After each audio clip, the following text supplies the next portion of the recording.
Welcome back to Peace, Love and Tarot. This reading is for Gemini, Sun, Moon, and Rising, and it's the weekly reading for December 2nd to the 8th. This week, Gemini, we have the beautiful Pillar of Light Oracle card. We have the Ace of Pentacles, the King of Swords, the Hanged Man, the Page of Cups, the Hierophant, and the Five of Swords. Yeah, so I mean, the Oracle card's all about you raising your vibration, understanding that you have the wisdom within yourself to, seek the answers for decisions that you might be taking at the moment. And we also have that Hanged Man here also. So I think you are going through a period of, enlightening yourself from the inside in order to move forward or to see clearly in a situation. So I'm just going to start off by reading out the Oracle card, Pillar of Light. Your vibration is raising. You are the Oracle. You are heaven and earth in perfect expression, a conduit for the light of the heavens to the earth. You are the rainbow bridge. Take time to meditate. Imagine yourself as a pillar of light, connecting to the light of the heavens above with the earth.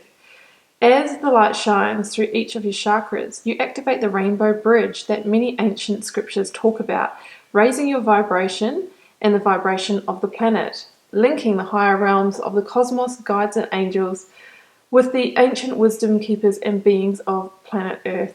So yeah, I mean, this is about ascension at the moment this week. Some of you might be shifting from 3D consciousness to 5D. Some of you might be having spiritual awakenings. Some of you might just be releasing denser energies or withdrawing from situations, people, events that no longer serve you because they might be operating on a lower vibrational frequency, which is what I see here in your recent past, Gemini, with that Five of Swords and the Hierophant. Double fives here, guys. So five's the number of conflict and change. So in its, undeveloped sort of negative state, it's conflict, but really we can use that energy and transmute it to bring about change, which is what we want to do. Now, some of you in the recent past, or you might be in the throes of this now, may have experienced a conflict situation to do with some kind of institutionalized setting. That Hierophant can relate to things like the institution of marriage, committed relationships, the workplace, place of study, that kind of thing. And often it talks about, testing your faith in terms of your values. Now, because we have this kind of slightly argumentative one-upmanship kind of energy here, possibly you might be in a situation with someone where you feel like your values aren't aligning anymore. That could be in a relationship where you might have two different opinions about finances and how you spend money.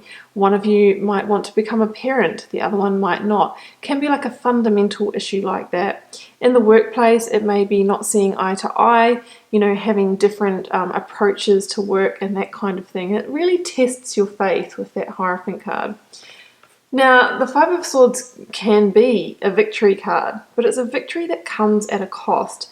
So if you have been engaging in, fights with your partner, your boss, your colleagues, friends, and, maybe feeling like you kind of come out with the upper hand, sort of ask yourself, what is the cost of that? And maybe what the impact might be on the other person, or it might be vice versa. And you might be this person who feels like they really just can't compete with this kind of dense energy. And you really just, you feel defeated. That's what I'm sensing here.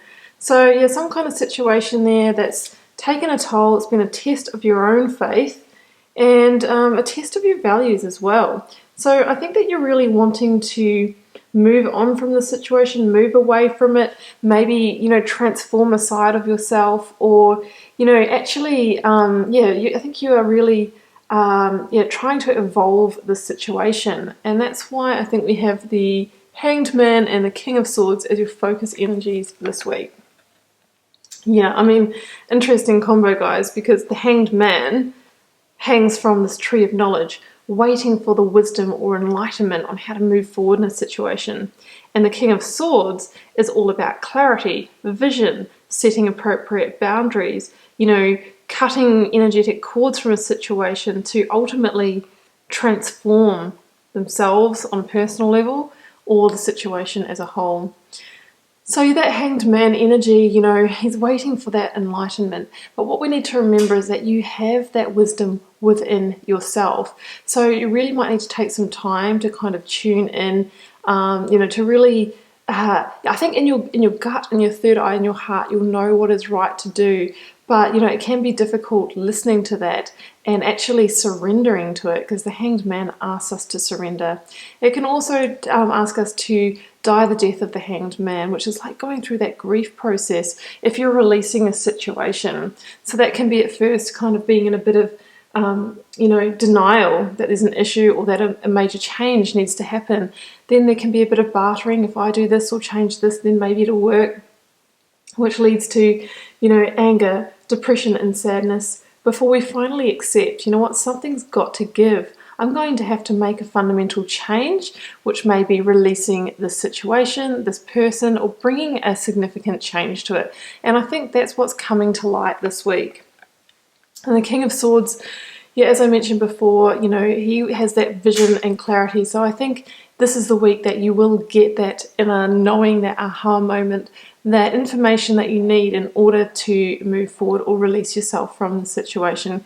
King of Swords is interested in transformation and being victorious and being the bigger person without engaging in Five of Swords activity. So actually using that sword in a powerful way that's going to be beneficial for both parties. Now, in the near future, we see the Page of Cups and the Ace of Pentacles. Beautiful.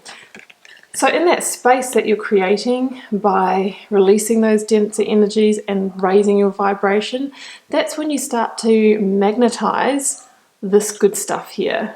Ace of Pentacles and Page of Cups. So for me, this combination says, expect the unexpected. There is an unexpected surprise or gift or opportunity that could be coming your way soon. And I think it's, once you release this and you actually change your energetic vibration, the Page of Cups can talk about synchronicities or, opportunities being found in the, most obscure of places. We see that fish jumping out of the cup there. So it can also be a younger water sign, so Scorpio, Pisces, or Cancer, sorry, I got blank there, that could be in the mix here and somehow be significant in the situation. But we have the Ace of Pentacles, and the Ace of Pentacles is some kind of financial, material, solid opportunity coming in. But it also says that there might be a mountain to climb, a path to walk, or a portal to walk through, before you can get it. And I really think that that obstacle that we're talking about is something relating to this situation. So you'll need to either transform, transmute, or walk away from a situation, but right behind it is a beautiful universal gift. Now, aces as being the number one in this case, the suit of Pentacles, they are like the seeds of pure potential and possibility. So, we need to plant them, nurture them, water them, in order for them to grow into a crop or a harvest that we can reap in our next season. So if this is a financial opportunity for you, it would be taking action to somehow pursue that. It might be networking. If you're looking for work, it might be updating your resume, looking for job opportunities. If you're looking for a home, really doing your research and figuring out what you're looking for. And when you start taking those steps, it sends a very clear message to the universe, and the universe will start to meet you halfway. And through raising your vibration, as I said, you become magnetic for like experiences to be drawn to you. So some beautiful energy coming in, Gemini. Yes, we have a situation to deal with, to transform, to release first, but right behind that, knocking on your door, is a beautiful universal gift. So I'm going to leave it there, Gemini. I hope you enjoyed the reading. Keep in mind it is a general one, so it won't be for every one of you guys. Feel free to leave me a comment if you'd like to share how it's unfolding in your daily life. I always love to hear that, and I'll see you back here next week for another reading.